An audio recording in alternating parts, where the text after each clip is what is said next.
नमस्कार, मैं हूं संजय शर्मा। आप देख रहे हैं 4PM गुजरात। गुजरात लॉबी के खेल क्या क्या निराले हैं। क्या गुजरात लॉबी ने यानी अंबानी साहब ने ट्रंप से मिलने की कोशिश की थी? क्या भारत की सरकार को हिलाने की बात की? ये सारी बातें हवा में हैं, चर्चा में हैं। लेकिन मैं जो पड़ताल बताने जा रहा हूं, मैं जो खुलासे करने जा रहा हूं, वो आपको हिला देंगे। गौर से सुनिए मेरी ये पूरी पड़ताल। कभी कभी एक खबर सिर्फ खबर नहीं होती, वो एक ऐसा दरवाजा होती है जिसके पीछे सत्ता, पैसा, राजनीति और वैश्विक प्रभाव का पूरा खेल छुपा होता है। आज हम ऐसी ही एक कहानी की बात करने जा रहे हैं। एक तरफ भारत का सबसे बड़ा कॉर्पोरेट समूह और दूसरी तरफ अमेरिका का सबसे प्रभावशाली राजनीतिक परिवार। बीच में अरबों डॉलर के निवेश और फिर ऐसे फैसले जिनसे दुनिया भर में सवाल उठने लगे। आपको याद होगा, कुछ समय पहले एक हवा में बात चली थी, क्या मुकेश अंबानी कुछ सांसदों से संपर्क में हैं? और उसके बाद अंबानी की सियासत पे कई ग्रहण लगने शुरू हुए। ये लगा कि ट्रंप से डील करने लगे हैं अंबानी, विश्व गुरु के थोड़े पर कतरने में लगे हैं अंबानी। और लोग तो यहां तक कहते हैं, पुष्टि नहीं है इस खबर को, कि धनखड़ की विदाई का कारण भी ये था कि धनखड़ ने कहा था कि जो सत्ता परिवर्तन की बात चल रही है, केजरीवाल एंड पार्टी से संपर्क की बात चल रही है, उसके पीछे अंबानी। अब पता नहीं इन खबरों में सच्चाई है या नहीं, लेकिन राजनीतिक गलियारों में यह चर्चा जरूर चल थी कि ट्रंप और अंबानी के बीच कुछ खेल पक रहा है। सवाल ये नहीं है कि कोई बहुत बड़ा निवेश इन दोनों के बीच, ट्रंप और अंबानी के बीच हुआ या नहीं हुआ। सवाल यह है कि क्या दुनिया में आर्थिक शक्ति और राजनीतिक शक्ति एक दूसरे के इतने करीब आ चुकी है कि दोनों को अलग अलग पहचानना मुश्किल हो गया है। ये कहानी शुरू होती है गुजरात के जामनगर से। नवंबर 2025। एक तरफ अनंत अंबानी और दूसरी तरफ डोनाल्ड ट्रंप जूनियर। तस्वीरें सामने आती हैं, मुलाकातें होती हैं, सांस्कृतिक कार्यक्रम होते हैं, दोनों परिवार की नजदीकियों की चर्चा होती है। पहली नजर में यह सामान्य लगता है। आखिर दुनिया के बड़े उद्योगपति और बड़े राजनीतिक परिवार अक्सर मिलते जुलते रहते हैं।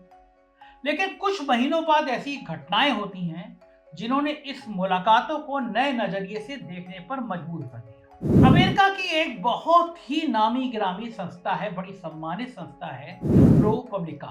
इसकी रिपोर्ट के अनुसार टेक्सास की एक कंपनी अमेरिका फर्स्ट रिफिलिंग को रिलायंस से लगभग $100 मिलियन का निवेश मिला, यानी करीब 830 करोड़ रुपया। ये कोई छोटी रकम नहीं है। ये इतना बड़ा निवेश है कि उसके पीछे की रणनीति और उद्देश्य पर सवाल उठना स्वाभाविक है। लेकिन असली बहस तब शुरू हुई जब रिपोर्ट में दावा सामने आया कि डोनाल्ड ट्रंप जूनियर का इस कंपनी से संबंध था। यहीं से कहानी केवल व्यापार की नहीं रही, यहीं से कहानी राजनीति तक पहुंच गई और फिर लोगों ने सवाल पूछने शुरू कर दिए कि क्या यह सिर्फ एक कारोबारी निवेश था, क्या यह एक सामान्य व्यावसायिक निर्णय था, या फिर इसके पीछे कुछ और भी था। क्योंकि उसी समय अमेरिका और भारत के बीच व्यापारिक तनाव की चर्चा चल रही थी। रूसी तेल को लेकर बहस चल रही थी, अमेरिका की नीतियां बदल रही थी, भारत अपनी अलग विदेश नीति पर जमा हुआ था, कायम था, और उसी दौरान यह निवेश सामने आता है। यही कारण है कि इस पूरे मामले ने दुनिया भर के विश्लेषकों का ध्यान खींचा। दोस्तों, किसी भी लोकतंत्र में सवाल पूछना गलत नहीं होता, सवाल पूछना लोकतंत्र की आत्मा होती है। और जब मामला अरबों डॉलर का हो तब सवाल और भी जरूरी हो जाते हैं, क्योंकि आम नागरिकों को यह जानने का अधिकार है कि दुनिया की सबसे बड़ी आर्थिक शक्तियां किस तरह फैसले लेती हैं। यहाँ एक और दिलचस्प बात सामने आती है। रिपोर्ट के अनुसार यह निवेश ऐसे समय में हुआ जब अमेरिका फर्स्ट रिफाइनिंग जैसी परियोजना को लेकर पहले से ही बाजार में कई तरह की शंकाएं मौजूद थी। कुछ विशेषज्ञों ने सार्वजनिक रूप से कहा कि नई रिफाइनरी परियोजनाओं में निवेश का जोखिम बहुत अधिक है। कुछ विश्लेषकों ने सवाल उठाया कि आखिर ऐसी कंपनी में इतना बड़ा निवेश क्यों किया गया, और यहीं से बहस और तेज हो गई। क्योंकि जब कोई सामान्य कारोबारी निर्णय बाजार के सामान्य तर्क से मेल नहीं खाता तो लोग उसके पीछे की वजह जानना चाहते हैं, और यही पत्रकारिता का काम भी है, सवाल पूछना, तथ्यों को सामने रखकर और जनता को तय करने देना कि वो क्या सोचती है। लेकिन आप जानते हैं, नाम अंबानी का हो तो गोदी मीडिया की सांस अटक जाती है, कोई बात करता नहीं। आज दुनिया बदल चुकी है। पहले राजनीति और व्यापार अलग अलग दिखाई देते थे। आज दोनों के बीच की दूरी लगातार कम होती जा रही है। दुनिया के बड़े उद्योगपति केवल उद्योगपति नहीं रहे, वो वैश्विक शक्ति का केंद्र बन चुके हैं। वो देशों में निवेश करते हैं, सरकारों से बातचीत करते हैं, नीतियों को प्रभावित करने की क्षमता रखते हैं, और यही वजह है कि उनकी गतिविधियां हमेशा सार्वजनिक चर्चा का विषय बनती है। भारत में भी यही बहस वर्षों से चल रही है। क्या बड़े कारपोरेट समूहों का प्रभाव बढ़ रहा है? क्या आर्थिक शक्ति का केंद्रीकरण लोकतंत्र के लिए चुनौती बन सकता है? क्या सरकार और बड़े उद्योगपति बहुत ज्यादा करीब आ रहे हैं? इन सवालों का जवाब हर व्यक्ति अलग अलग दे सकता है, लेकिन इन सवालों को उठाना जरूरी है, क्योंकि लोकतंत्र में कोई भी व्यक्ति इतना बड़ा नहीं होना चाहिए कि उससे सवाल ना पूछे जा सके, और कोई भी संस्था इतनी शक्तिशाली नहीं होनी चाहिए कि उसकी जवाबदेही समाप्त हो जाए। यही इस कहानी का मूल प्रश्न है। क्या ये केवल एक निवेश था, या ये फिर उस बड़े वैश्विक खेल का हिस्सा था जिसमें राजनीति और पूंजी एक दूसरे के साथ कदम से कदम मिलाकर चल रही? आगे की कहानी इससे भी ज्यादा दिलचस्प है, क्योंकि जब हम इस निवेश से जुड़ी कंपनी, उसके इतिहास, उसके वित्तीय रिकॉर्ड, उससे जुड़े लोगों को देखते हैं तो कई नए सवाल सामने आते हैं। सवाल जो और बड़े होते, कैसे एक निवेश ने दुनिया भर में बहस खड़ी कर दी। लेकिन असली कहानी तो अभी शुरू हुई है, क्योंकि ये देश से जुड़ी कहानी है, आपकी जिंदगी से जुड़ी कहानी है। क्योंकि किसी भी बड़े निवेश को समझने के लिए यह देखना जरूरी होता है कि पैसा आखिर गया कहां। और जब पत्रकारों ने इस दिशा में पड़ताल शुरू की, अमेरिका के पत्रकारों ने की, बेचारे हिंदुस्तान के पत्रकार तो मंदिर मस्जिद हिंदू मुसलमान में उलझे रहते हैं। जब पड़ताल शुरू हुई तो कई ऐसे सवाल सामने आए जिन्होंने पूरी बहस को और गंभीर बना दिया। रिपोर्ट के अनुसार अमेरिका फर्स्ट रिफिलिंग नाम की जिस कंपनी में निवेश की बात सामने आई, वो वर्षों से अपनी परियोजना को आगे बढ़ाने के लिए संघर्ष कर रही थी। ऊर्जा क्षेत्र के कई जानकारों ने सार्वजनिक रूप से कहा कि नई रिफाइनरी बनाना दुनिया के सबसे कठिन और महंगे कामों में से एक है, सबसे महंगा कारोबारी काम है। पर्यावरण की मंजूरी होना, वित्तीय जोखिम, बाजार की अनिश्चितता, तेल की कीमतों में उतार चढ़ाव और बदलती हुई ऊर्जा नीतियां, इन सबके बीच नई रिफाइनरी खड़ा करना आसान नहीं होता। यही वजह है कि दुनिया भर में नई रिफाइनरियों के प्रोजेक्ट बहुत कम दिखाई देते हैं। लेकिन सवाल यह था कि जब बाजार के इतने बड़े विशेषज्ञ संदेह जता रहे थे, तो फिर इतना बड़ा निवेश क्यों किया गया? मुकेश अंबानी तो फूटी कौड़ी ना देखते। क्या रिलायंस को कुछ ऐसा दिखाई दे रहा था जो बाकी दुनिया देख नहीं पा रही, या फिर इस निवेश के पीछे केवल आर्थिक गणना नहीं? यहीं से बहस शुरू हुई, और यह बहस केवल अमेरिका तक सीमित नहीं थी। भारत में भी लोगों ने सवाल पूछना शुरू किए, क्योंकि रिलायंस कोई सामान्य कंपनी नहीं। रिलायंस भारत की सबसे प्रभावशाली कंपनियों में से एक है। ऊर्जा, टेलीकॉम, रिटेल, डिजिटल सेवा, मीडिया, नफरत फैलाती मीडिया, मनोरंजन, कंपनी का विस्तार कई क्षेत्रों तक फैला हुआ है। ऐसे में उसके किसी भी बड़े निवेश का महत्व दुनिया भर में बढ़ जाता है, ना सिर्फ भारत में बल्कि पूरी दुनिया देखती है। दुनिया का कोई भी बड़ा निवेशक जब अरबों रुपए का फैसला करता है, तो उसके पीछे एक लंबी स्टडी छुपी होती है। जोखिम का मूल्यांकन होता है, भविष्य की संभावनाएं देखी जाती हैं, लाभ और हानि की गणना की जाती है। यही वजह है कि इस निवेश को लेकर लोगों की जिज्ञासा बढ़ी। रिपोर्ट में यह भी चर्चा हुई कि इस परियोजना से जुड़े कुछ लोगों और संस्थाओं के राजनीतिक संबंधों को लेकर सवाल उठना चाहिए। हालांकि संबंधित पक्षों ने किसी भी प्रकार की अनुचित गतिविधि से इनकार किया, लेकिन आलोचकों का कहना था कि लोकतंत्र में केवल वास्तविक हितों का टकराव ही नहीं, बल्कि संभावित हितों का टकराव भी चिंता का विषय होता है। और यहीं से यह कहानी केवल व्यापार की नहीं, ये सार्वजनिक जवाबदेही की कहानी बन गई। दोस्तों, दुनिया के इतिहास में ये पहली बार नहीं हुआ है।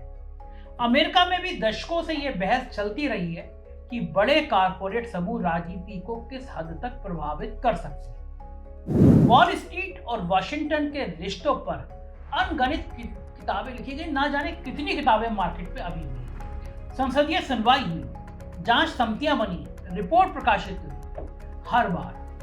हर बार एक ही सवाल सामने आया, सबके सामने आया कि क्या लोकतंत्र की दिशा जनता तय करती है या धन?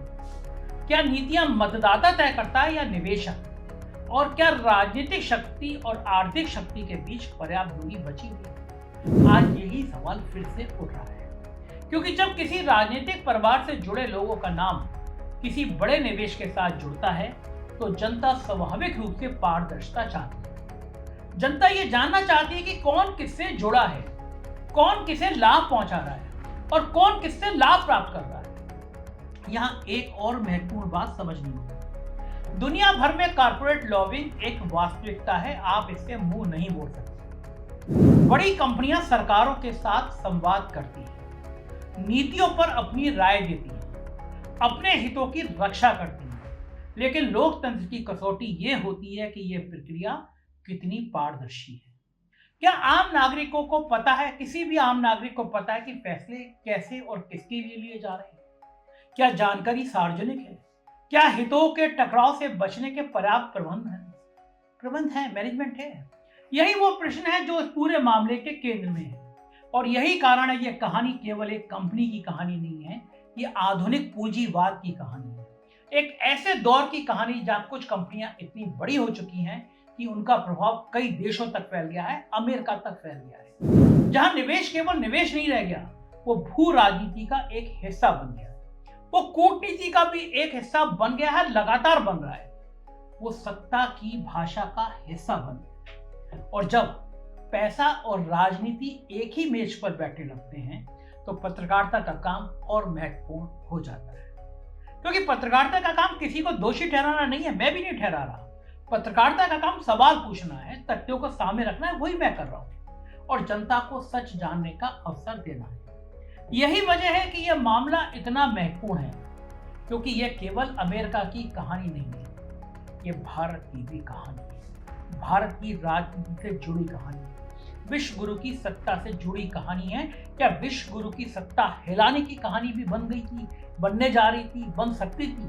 ये दुनिया भर के लोकतंत्रों की कहानी है, और यह सवाल की कहानी है जिसका जवाब आने वाले वर्षों में शायद और भी महत्वपूर्ण हो जाएगा। क्या लोकतंत्र में धन की शक्ति लगातार बढ़ रही है? और अगर बढ़ रही है तो उसका संतुलन कौन हो, कैसे हो? दोस्तों, हम इस कहानी के सबसे महत्वपूर्ण हिस्से पर आते हैं, क्योंकि आखिरकार ये कहानी केवल रिलायंस की नहीं है, ये केवल ट्रंप परिवार की भी नहीं है, ये केवल एक निवेश की कहानी भी नहीं है, ये उस व्यवस्था की कहानी है जिसमें दुनिया की सबसे बड़ी कंपनियां और दुनिया की सबसे शक्तिशाली राजनीतिक ताकतें एक दूसरे के बेहद करीब दिखाई देने लगी। और यहीं से लोकतंत्र के सामने सबसे बड़ा सवाल खड़ा होता है, आखिर लोकतंत्र किसके लिए है? जनता के लिए, मेरे आपके लिए, या उन लोगों के लिए जिनके पास अरबों खरबों रुपए की पूंजी है, बेशुमार दौलत? दोस्तों, दुनिया का इतिहास उठाकर देखिए, जब जब आर्थिक शक्ति और राजनीतिक शक्ति एक ही दिशा में चलने लगी, तब तब लोकतंत्र पर सवाल उठे। अमेरिका में रॉकफेलर के दौर में यही हुआ, यूरोप के बड़े औद्योगिक घरानों के दौर में यही हुआ, दक्षिण कोरिया के चेवोल समूह को लेकर यही बहस हुई, जापान में जाई बात्सु को लेकर यही सवाल उठे, और आज उसी तरह के सवाल दुनिया के कई लोकतंत्रों में फिर सुनाई दे रहे हैं। क्योंकि आज दुनिया बदल चुकी है। पहले कंपनियां केवल उत्पाद बेचती थी, आज कंपनियां डेटा नियंत्रित करती हैं, मीडिया में निवेश करती हैं, मीडिया में हिंदू मुसलमान के झगड़े करती हैं, फसाद पैदा कराती हैं, मनोरंजन उद्योग में मौजूद हैं, खेल जगत में हैं, टेलीकॉम में हैं, ऊर्जा में हैं, डिजिटल प्लेटफॉर्म में हैं। और जब कोई कंपनी समाज के इतने हिस्से को प्रभावित करने लगे तो उसकी जवाबदेही भी उतनी ही बड़ी हो जाती है। यही वजह है कि ProPublica जैसी रिपोर्ट दुनिया भर में चर्चा का विषय बनती है, क्योंकि वो केवल एक निवेश की बात नहीं करती, वो पूरे ढांचे पर सवाल उठाती है जिसके भीतर बड़े फैसले लिए जाते हैं। आज भारत का आम नागरिक क्या चाहता है? वो चाहता है कि उसे नौकरी मिले, उसका व्यवसाय चले, उसका बिजनेस चले, उसके बच्चों को पढ़ाई या हेल्थ का अवसर मिले, उसकी मेहनत का सम्मान हो। वो ये नहीं चाहता कि उसका देश वैश्विक शक्ति संघर्षों का मोहरा बने। वो ये भी नहीं चाहता कि किसी भी कारपोरेट समूह को कानून से ऊपर माना जाए, चाहे वो कितना भी बड़ा क्यों ना हो। लोकतंत्र की सबसे बड़ी ताकत यही है कि उसमें सवाल पूछने का अधिकार सुरक्षित रहता है। और सवाल पूछना किसी व्यक्ति के खिलाफ होना नहीं है, सवाल पूछना जवाबदेही की मांग करना है। आज अगर कोई कंपनी दुनिया की सबसे बड़ी कंपनियों में शामिल है तो जनता को यह जानने का अधिकार है, 100% अधिकार है कि उसके फैसले कैसे लिए जाते हैं, उसके निवेश किन आधारों पर होते हैं, उसकी राजनीतिक पहुंच कितनी है और उसका प्रभाव सार्वजनिक नीति जो मेरे और आपके भविष्य को तय करती है उस तक पहुंचता है या नहीं। ये कोई असामान्य मांग नहीं है। दुनिया के हर विकसित लोकतंत्र में ऐसे सवाल पूछे जाते हैं और यही स्वस्थ लोकतंत्र की निशानी भी है। दोस्तों, इस पूरी कहानी का एक और पहलू है, वो है भारत की छवि। आज भारत दुनिया की सबसे तेजी से बढ़ती अर्थव्यवस्थाओं में से एक है। भारत वैश्विक निवेश आकर्षित कर रहा है, लगातार कर रहा है। ऐसी चर्चा है, ना हो रही हो अलग बात है, विदेशी लोग पैसा निकाल के भाग रहे हो ये अलग बात है, लेकिन आकर्षित तो कर रहा है। भारत कहता है कि हम बहुत महत्वपूर्ण शक्ति के रूप में हैं। ऐसे समय में यदि किसी भारतीय कंपनी, रिलायंस जैसी कंपनी के निवेश अंतरराष्ट्रीय विवाद का विषय बनते हैं तो प्रभाव केवल उस कंपनी तक सीमित नहीं रहता, उसका प्रभाव भारत की छवि पर भी पड़ता है। यही कारण है कि पारदर्शिता महत्वपूर्ण है। जितनी अधिक पारदर्शिता होगी उतना अधिक विश्वास होगा, और जितना अधिक विश्वास होगा उतनी ही मजबूत लोकतांत्रिक व्यवस्था होगी। आज दुनिया में सबसे बड़ी लड़ाई विचारधाराओं की नहीं है, सबसे बड़ी लड़ाई विश्वास की है। क्या जनता अपनी संस्थाओं पर भरोसा करती है? क्या जनता अपनी सरकार पर भरोसा करती है? क्या जनता बड़े कारपोरेट समूह पर भरोसा करती है? क्या जनता को लगता है कि नियम इस देश में सबके लिए समान है? अगर इन सारे सवालों का जवाब सकारात्मक है तो लोकतंत्र मजबूत है, और अगर इन सवालों का जवाब नकारात्मक होने लगे तो लोकतंत्र के सामने चुनौती खड़ी हो जाती है। भारत के इन सारे सवालों का जवाब नकारात्मक होने लगा है। यही वजह है कि इस पूरे मामले को केवल एक खबर समझना भूल होगी। ये एक बड़ा संकेत है, एक संकेत की दुनिया में राजनीति और पूंजी के रिश्ते बदल रहे हैं, एक संकेत की वैश्विक कंपनियां पहले से कहीं अधिक प्रभावशाली हो चुकी हैं, एक संकेत की लोकतंत्रों को पहले से कहीं अधिक पारदर्शी और जवाबदेह बनाने की सख्त जरूरत है, बहुत ज्यादा जरूरत है। और एक बड़ा संकेत कि पत्रकारिता की भूमिका आज भी उतनी ही महत्वपूर्ण है जितनी पहले थी, क्योंकि जब सत्ता और संपत्ति दोनों शक्तिशाली हो जाएं तो सवाल पूछने वाला कोई तो होना चाहिए। यही पत्रकारिता का काम है, यही लोकतंत्र की आत्मा है, और यही कारण है कि ऐसी रिपोर्ट महत्व रखती है, आप चाहे उनसे सहमत हो या असहमत। क्योंकि लोकतंत्र में बहस का अधिकार सबसे बड़ा अधिकार होता है। अंत में फैसला आपका है। आप क्या सोचते हैं? क्या यह केवल एक सामान्य निवेश था? क्या यह केवल एक कारोबारी निर्णय था दो बड़े लोगों के बीच, एक पॉलिटिकल आदमी और एक बिजनेसमैन? क्या यह केवल वैश्विक व्यापार की एक और कहानी थी, या ये फिर उस बदलती दुनिया का संकेत है जहां राजनीति और पूंजी के बीच की दूरी लगातार कम होती जा रही है? इस सवाल का जवाब आपको देना है, लेकिन एक बात निश्चित है, लोकतंत्र तभी मजबूत रहेगा जब जनता सवाल पूछती रहेगी, जब पत्रकार पड़ताल करते रहेंगे, जब जानकारी सामने आती रहेगी, जब संस्थाएं स्वतंत्र रहेंगी, और जब कोई भी व्यक्ति, कोई भी कंपनी और कोई भी शक्ति जवाबदेही से ऊपर नहीं होगी। क्योंकि लोकतंत्र में अंतिम शक्ति ना किसी उद्योगपति के पास होती है और ना किसी नेता के पास होती है, अंतिम शक्ति जनता के पास होती है, और लोकतंत्र की असली ताकत भी वही जनता होती है। मामला देश की सत्ता से जुड़ा था, क्योंकि उस समय राजनीतिक गलियारों में चर्चा चल रही थी कि भारत की सरकार को अस्थिर करने की कोशिश हो रही है। 180 सांसदों से संपर्क किया जा रहा है। नाम मुकेश अंबानी का भी आया कि वो बहुत सांसदों के संपर्क में हैं। पुष्टि नहीं हो पाई, इसलिए इसको खबर की तरह ना लिया जाए, एक राजनीतिक गलियारों की चर्चा की तरह लिया जाए, वरना मुकेश अंबानी जी न जाने कहां से मुझ पर मुकदमा कर देंगे। बड़े लोग हैं, बड़ी ताकत है, लेकिन मेरी भी जिद है कि मैं सच लाता रहूं, सामने लाता रहूं। मैं जानता हूं ये खबर आपको कहीं दिखाई नहीं देगी, दिखाई देनी भी नहीं चाहिए। मामला मुकेश अंबानी से जुड़ा है, साहब के दोस्त से जुड़ा है। आप क्या सोचते हैं? कमेंट करके जरूर बताइएगा। शुक्रिया, थैंक यू।